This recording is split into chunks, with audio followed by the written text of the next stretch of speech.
Okay, ladies and gentlemen, we are back. We apologize for that brief interruption. As tends to happen in the digital age, there are technical glitches. But welcome back, Jordi. So we were just getting into the good stuff. You are originally from Miami, is that correct? Yes, sir. I was born and raised Cuban exile parents. As a lot of your people who come on your show, I've seen Carlos Gutierrez, JD Freitas, people from the 305 have gone through that exile, parents being exiled experience, and first generation Americans, and grew up in the Grove and the Gables, and I was fortunate that I knew what I wanted to do at a very young age, which was to pursue acting and tell stories. Absolutely, absolutely. So when you say a young age, how old were you when you first think that you got the bug for acting? Oh man, I mean, as young as I remember my dad used to have that old school VHS video camera. Like the thing was probably it was like the size of a car that he would carry on his shoulder, and I just would any chance I would get, I would have my face in front of that lens. So from there, and it wasn't until I kept bothering them and pestering them, but it wasn't until a drama program had been created at my school, Epiphany School, that they saw me land this lead character in a play, and they said okay, and then they proceeded to get me headshots and take me to the agencies in the local market in Miami.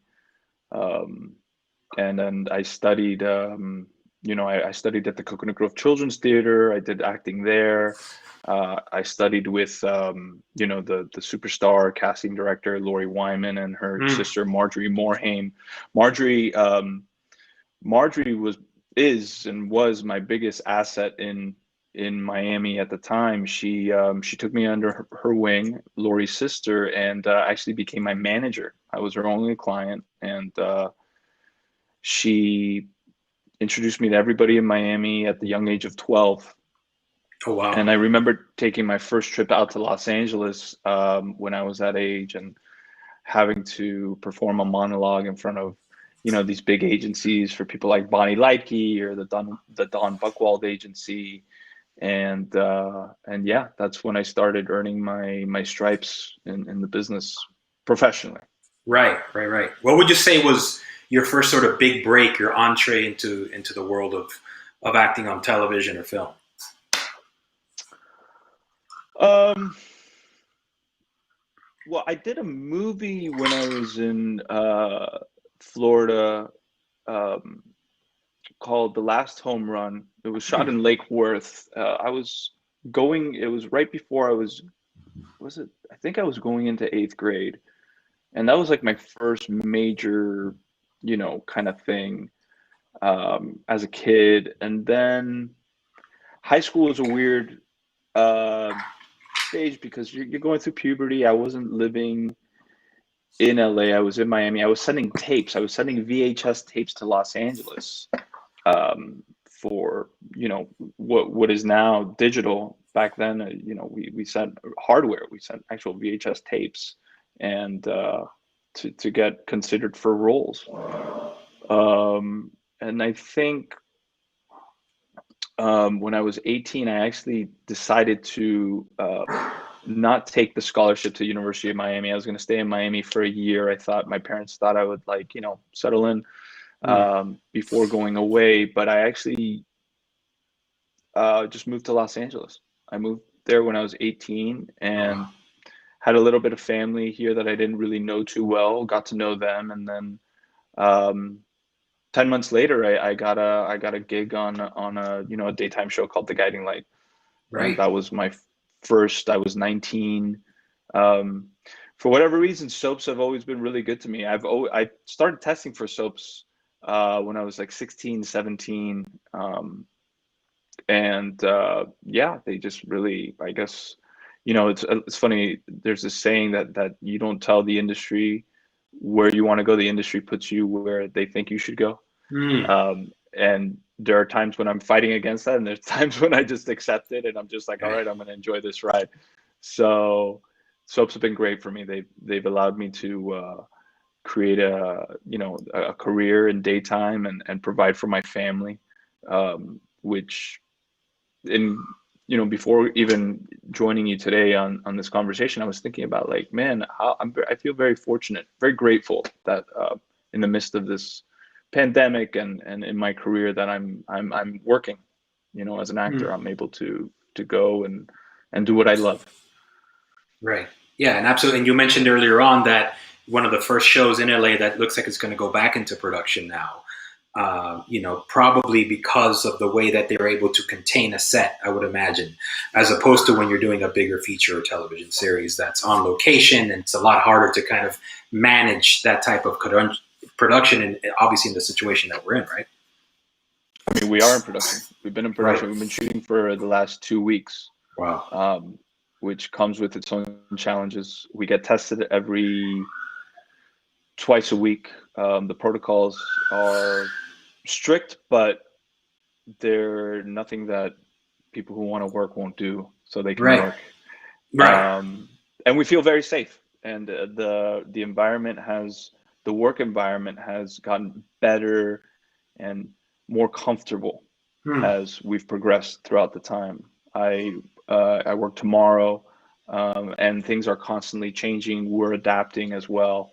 But it's I'm grateful. I'm grateful to go back. Yeah, yeah. No, look, a lot of folks keep talking about like we're trying to get back to sort of this normal that we had before, but then there's also this new normal now, where we have to sort of take these extra precautions, and we have to kind of live within these sort of little bubbles, whether it's at home or whether it's at work. But I think that the industry, and obviously being out there, has done a great job in really being careful and understanding all the potential dangers and pitfalls and addressing those. I know that Tyler Perry, likewise in Atlanta, was able to use his compound, his facility there, to really create a system, for the safety of the cast, the crew, and obviously the family members that are waiting for them back home. Yeah, yeah. It feels very. We're like in a vacuum in the studio, so it feels very safe. Like they're taking such great protocols, especially a company like Sony that really wants to. They're the first ones out the gate, so they're really trying to make sure that everything's in check. So we feel very safe, and it has its challenges. Acting 6 feet apart, presents challenges, but what are you going to do? You use your imagination, and you try to express as you would, and that's why we do what we do. No, absolutely, yeah, and some filmmakers, like I know Michael Bay started production or is about to in LA, and he actually worked the whole COVID pandemic into the script. So the actors are wearing the mask and the gloves while on camera. Yeah, which I think that's great. Yeah, it's an interesting way to.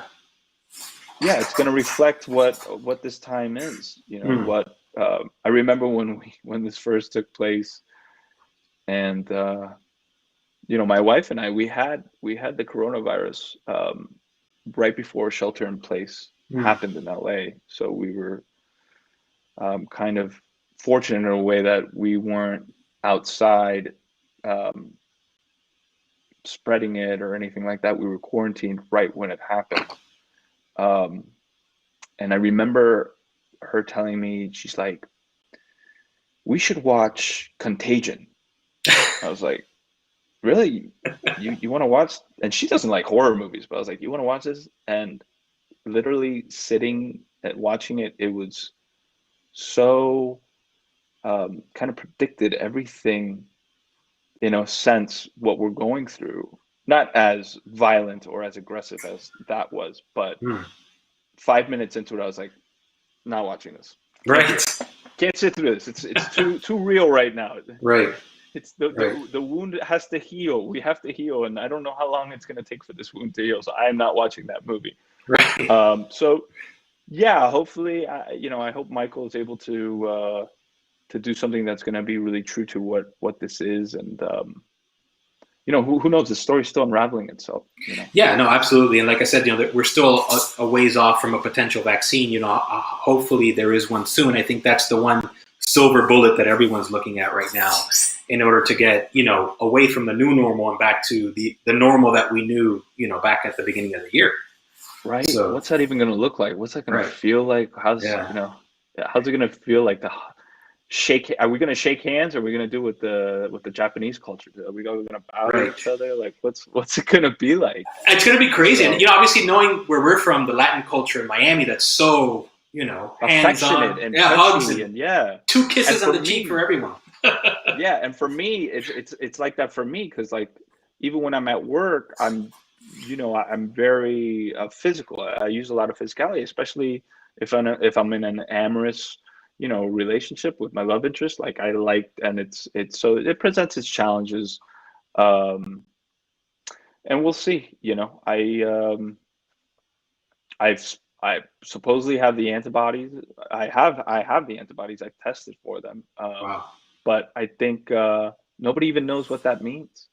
So it's, right. You're right. Or how long it's question. Supposed to last. Yeah. Right. It's there's all these questions to the air, but first and foremost, I'm so happy that you and your family are doing well and your health wise, everybody's recovered and on the mend. Yeah. So that's. Yeah. We're all recovered. It lasted about 2 weeks. It was a very light case. It wasn't anything too scary. The scariest part was the psychological part of it, where we didn't know what was going to happen, if she was going to have to go to a hospital or what have you. Right. But it was we went through it. The kids went through it, which was scary as well. Right. But it was, like I said, very light symptoms, and we got through it, and we have no residual or anything like that. No residual symptoms or anything like that. So we feel very, very good and blessed that we were able to get through it like we did. Oh yeah, absolutely. And so kind of jumping back into your sort of career trajectory, in addition to all these amazing soaps you've been a part of, you've also been, a major factor in a lot of independent films, particularly out of South Florida and different places. So talk a little bit about your independent feature work and how that's kind of played a role in your career. Some of the work that I'm most proud of has been with filmmakers from Florida. In particular, who David Schroeder wrote this really just cinematic, beautiful piece called "This Modern Man Is Beat." And it's funny, you don't make any cash for it, you don't, but it doesn't pay your bills, but it's these passion projects that everybody's just like there for the right reasons. And when they come together, you're like, oh, okay. So that's why, that's where the art in this business comes through, from those kind of projects where you're really like telling a story. And that's, I remember when I was presented that script and he just wanted me to read it. And I knew there was something there. There was something very cinematic and just subtle and nuanced that I was like, wow, this could be really interesting in the hands of a good director. And I was like, let me try to produce this for you. I was living in Miami at the time. When were we living in Miami? I think it was 2015. When was it? Riley was just born. So 2012. Right. I was in Miami because for some personal reasons, some illness in my family that I had to be there for, and in the midst of that, I was just trying to hustle. And at the time, I was off a soap called All My Children that had moved to the East Coast. They were back to the East Coast. They were filming in Connecticut, so I was still able to do that. And I was also there was an incentive in Florida at the time that productions were taking advantage of. So I was on a show called The Glades. I did a couple pilots, and I was like, man, let me try to put this short film together. And at one point, David turned to me and said, hey, do you want to play this role of Habib? And I was like, wow, Habib, I'll pull it off. And guys like me, we don't usually get those kind of opportunities. So I was like, well, let me take a look at this. And I thought about it for like a day or two, and then I said, all right, yeah, I'm gonna invest in this. And we got a great director to work on it, Alex. Um, his last name is escaping me for some reason right now.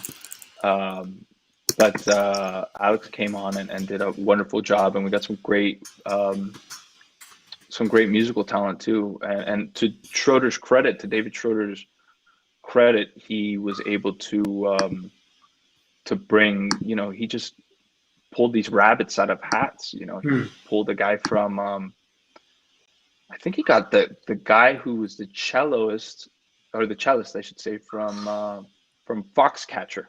Remember Foxcatcher? Yeah. And he brought him on to jump on the score with us, with Bobby Tahari, who's what's his name? Who does all the big scores? He's done Michael Bay films. He's done. Right. So, I mean, essentially, you guys were able to put together a really interesting team to make this film happen.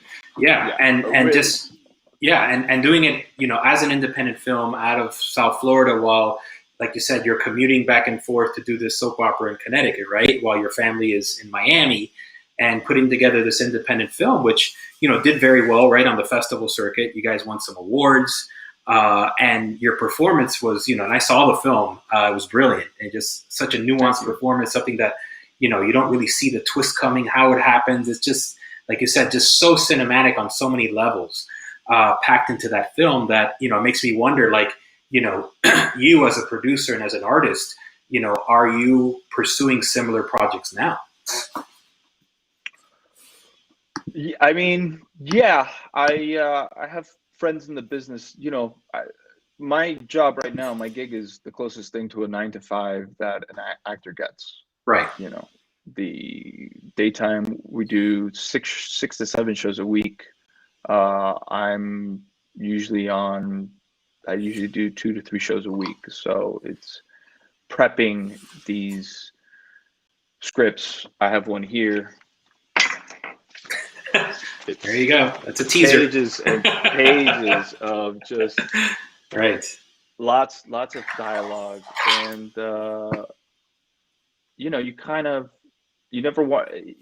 It moves so fast. We move very quickly, but I always try to look at this as a challenge. To present my best work. So I work pretty hard on kind of showing up, knowing my stuff, and doing the best that I can. So it takes time. Right. There are people who have these amazing capacities to show up to work, pick up a script, and they have, that kind of memory that they know it. And I'm not one of those guys. So I constantly have to read it. But I also have friends in the industry who throw me scripts, who, like, take a look at this script, I think. And then or my agents as well, they're looking for things, but it's hard. So and sometimes I'll get a movie offer and it won't be in sync with what, because I'm under contract. Right. Scheduling becomes an issue. Yeah. Right. Scheduling will become an issue, or the content will become an issue because it's not in line with what the studio wants me to be doing. So I have to compromise with them, Right. So it really, right now, I was at my second year. Now it's kind of been postponed. I think I'll be in 2 years. It's a 3-year contract, so I think it's 2 years in October. Wow. And yeah, it's been like that. And in the midst of that, there is some writing and also, as the father of young children, know that you try to take advantage of this time to be there for them and to influence them. So absolutely. Yeah, but listen, I'm open, especially short films. Like I'm totally open and willing. Which is something that, and is interesting. I was going to do a short film right before this happened. Really? And the studio and Sony and CBS signed off on it, and they were like, "Yeah, you can do it." And right before, and I feel so bad because Hmm. the girl had worked so hard. She got everything in place, and right then Oh.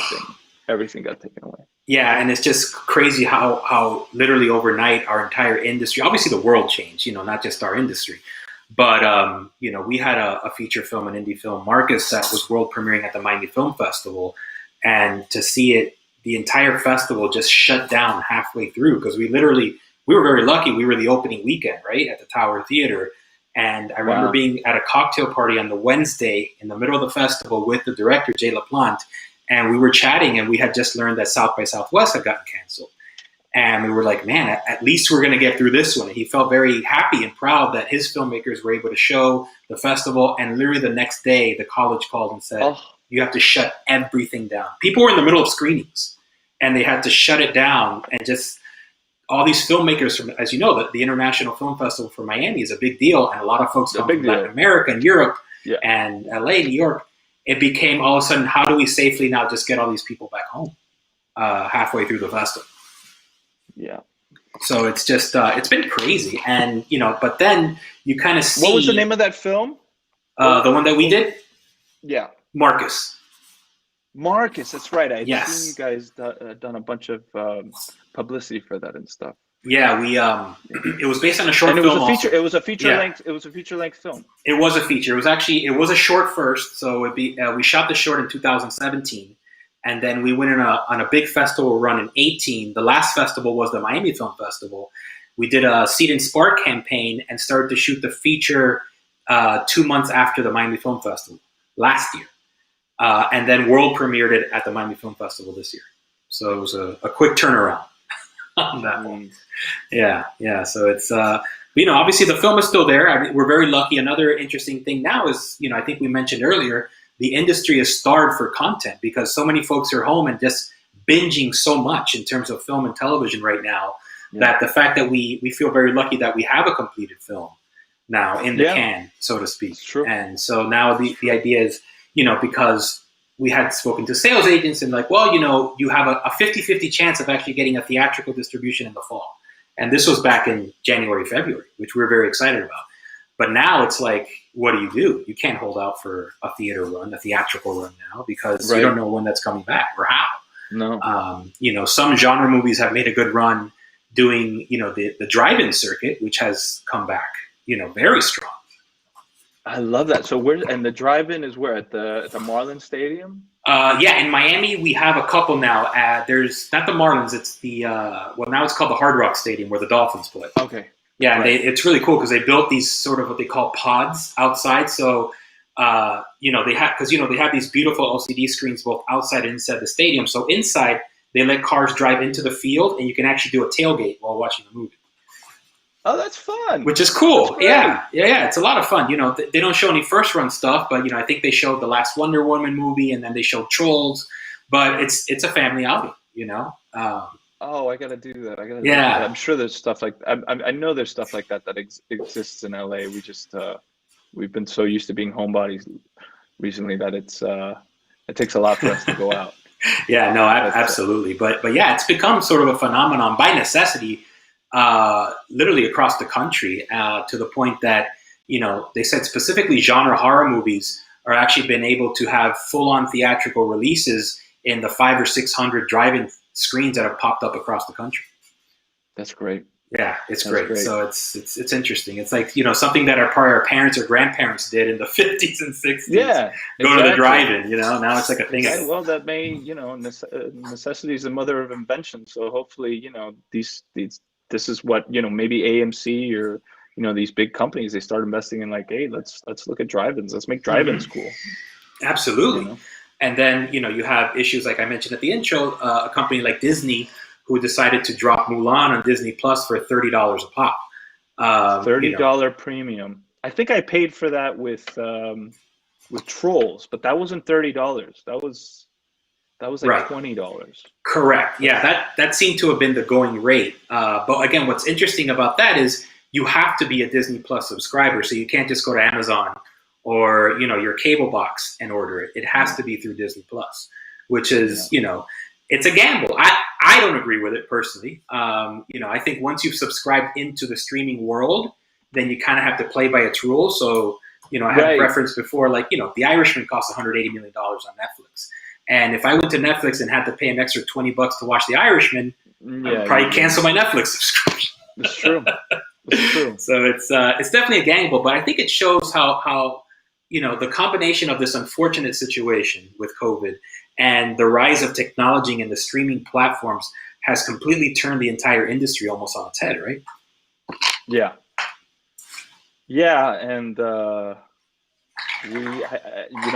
people producing content from their homes, the Instagram influencers, YouTubers, it just becomes more of people maybe leaning into that too as well. Um, you know, Absolutely.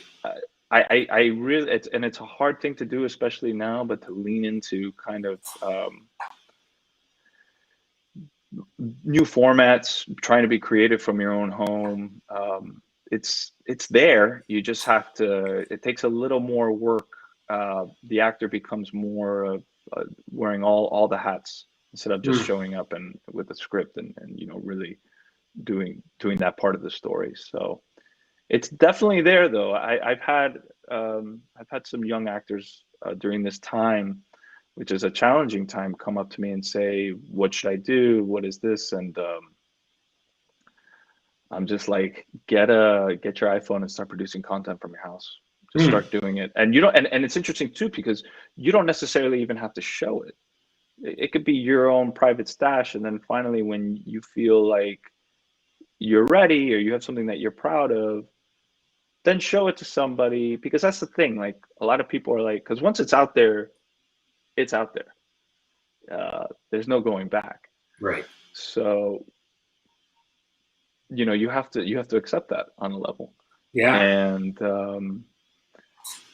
but I feel, and I feel now too, it's like maybe people's uh, the memories aren't as long lasting since we're being bombarded with so much content. Mm, So maybe there's some kind of balance that's being achieved with people putting stuff out there. I don't know, but I think for creators right now, it's just do what you can from home. Like, look at you, look what you're doing. You're right. staying creatively inspired, and you're doing your work, and you're putting stuff out there. So I applaud that. Oh, thanks. Yeah, and it's funny because when we kind of first went into this sort of stay-at-home order, and knowing that the film festival run had gotten cut short, our movie was put on hold. The Miami Film Market, which we've been a part of for now 10 years, was canceled. So it kind of puts you into like a somber mood. But I just felt like every time I would have a conversation with a colleague like yourself, it just inspired me. Even if it wasn't on a video chat, but just on the phone or Zoom or whatever, I felt inspired. I felt refreshed and renewed. So I said, man, this could be a streaming show. And if nothing else, for my own therapy, just Right. to connect with the industry and with my friends that are doing this work and just kind of sharing ideas and parts of our lives and how we got into the business and how much of a struggle it's been, and where we've gotten to now. Because I think we look back on our careers and realize, man, how much have we actually accomplished, in a career that, coming from, immigrant or exile parents, was almost unthinkable. And now, we're working in the industry, whether it's in independent film, whether it's on the number one daytime drama. We're reaching a level that I don't think our parents or grandparents could have ever dreamed of, but hoped for us to be able to carry that torch. So Yeah. that gives me a lot of hope, leading into the future once we get over this, hopefully this COVID situation soon, that there's going to be a tremendous amount of opportunity, particularly what I'm noticing for diverse voices in the industry.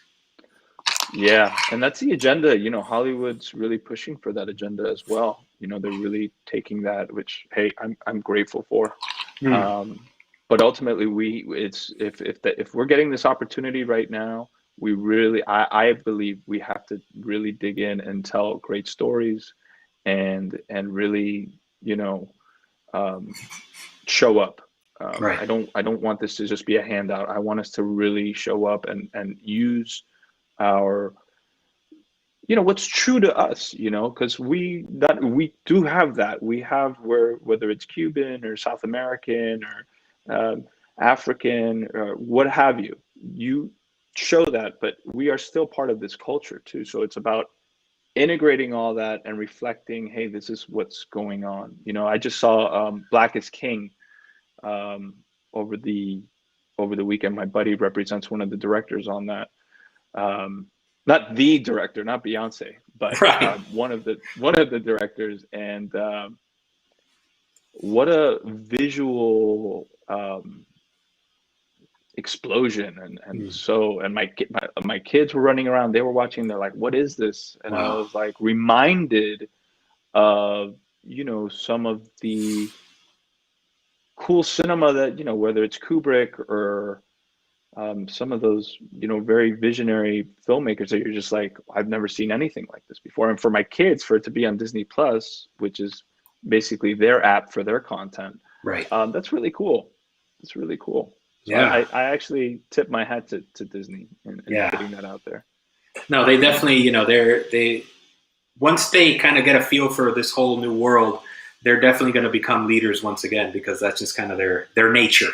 That is, But it's true. yeah, absolutely. It's true. So it's going to be an interesting ride, and this has been an interesting adventure. And with you today and being able to go through your life and reconnect a little bit in your work, and I'm so happy that you're doing well and everything's good for you out there in LA. I'm so happy too. I can't wait till I get back to Miami. They get that incentive going again, and I can go down there and just, or what have you. Right. Before I forget, though, I wanted to say the director of this Modern Man, because he'll kill me if he knew that I forgot his last name, is Alex Merkin. There you go. Alex Merkin, who is a talent. Mm. We did one of these Zooms, and for I think one of the film festivals that had showed our piece, and the director of that film festival was really proud of this Modern Man is Beat, and he's a talent. And him and Schroeder, I believe there's still conversations of them doing it as you did with Marcus, turning in this Modern Man is Beat into a full length feature. So keep your fingers crossed for that. Oh, wow. And Hans Zimmer, Bobby Tahari was Hans Zimmer's assistant. Oh, so wow. we were able to get some world class talent. Absolutely. On this short that still lives and breathes. I believe it's on Amazon. You can catch it. Okay, I was actually going to ask if folks can watch it at home and stream it anywhere, but you're saying it's on Amazon. Yeah, so. I believe it's on Amazon. I'll put on your Facebook the link to it. Please do. Yeah. And listen, I've always, Miami to me is just waiting, and we need filmmakers and storytellers to just come out, and I again applaud you for what you're doing.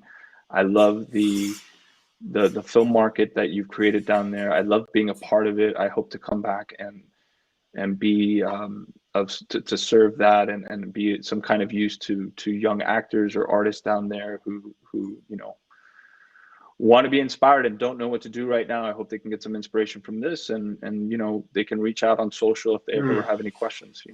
Absolutely. No, that's great advice, and that's very kind of you to offer that. But obviously, as you know, you're always welcome at MMFM. You're a member of the family down here, so I can't wait to get everybody back together. Hopefully when it's safe sometime next year, and really celebrate our 10th anniversary a year late, which, considering we're on Cuban time down here, it's right on time. Makes sense. It translates. It all translates. So, Jordi, I really want to thank you for being our guest. I'm going to put you on standby so I can say bye to the folks watching us on Facebook, and I'll bring you right back off camera just to say goodbye. So hang on one second. Okay. All right, ladies and gentlemen, the one and only super talented Jordi Vilasuso. As he mentioned, they are back in production.